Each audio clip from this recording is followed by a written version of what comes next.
All right, here we go. Next example, solve. Y cubed is equal to 81y. We want to, number one, I'm going to keep pulling this, the steps for these examples. Make sure that your equation is written in standard form. We want it to be equal to 0. Well, here our example is equal to 81y. So we're going to subtract 81y to both sides, and we have y cubed minus 81y equals to 0. Then I'm going to cover up the equals to 0, and we're going to factor y cubed minus 81y. We're going to factor. So let's go back over our factoring, the steps. Is there a GCF that can be factored out? Yes or no? Yes, we can factor out a y. We have y times y squared minus 81. Then we have two terms inside the parentheses. Is this a perfect square or is this a perfect cube? This would be a perfect square. Therefore, we're going to be using the difference of two squares pattern. So let's break down the y squared minus 81. We have opposite signs. Break down your variable, y and y. Break down the 81. What are two identical factors that would give you 81? 9 and 9. And then don't forget about the y that we factored out at the beginning. So this is what the left-hand side of this equation will look like. Y times y plus 9 times y minus 9. And we're going to set that equal to 0. Using the zero product property, set each factor equal to 0.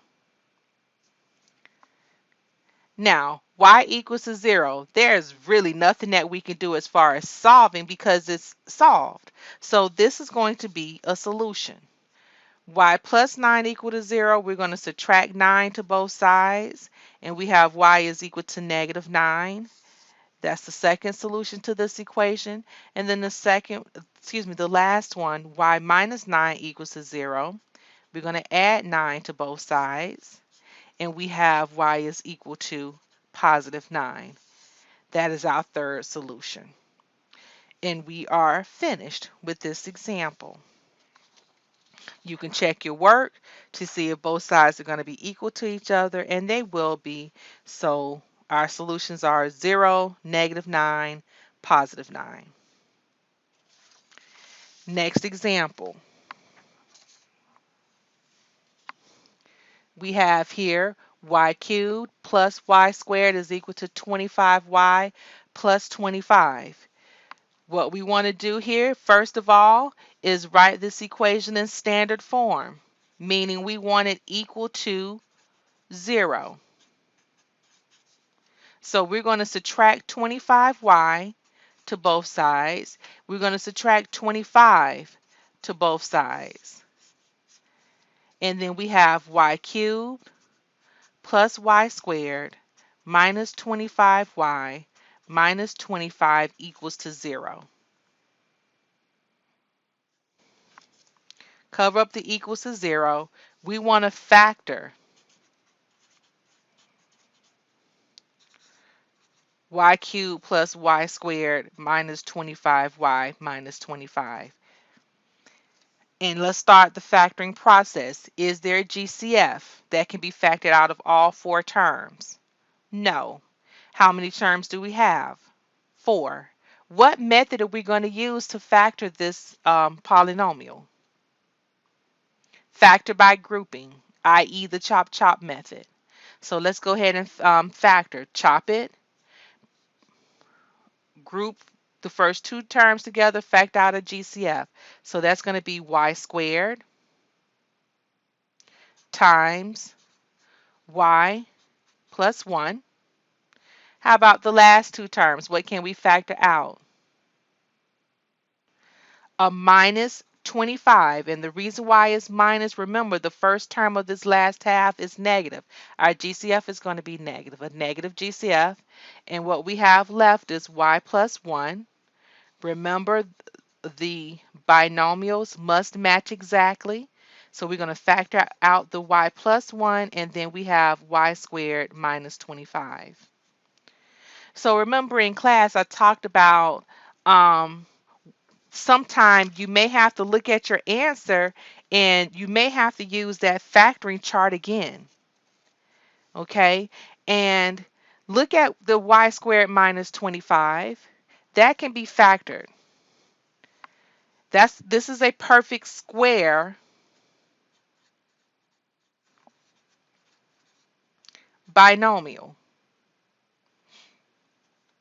meaning we can break this down into two factors, opposite signs, y and y for the first term, 5 and 5 for the last term, and don't forget about the y plus 1. Now, these are the factors here for this example, the four-termed polynomial.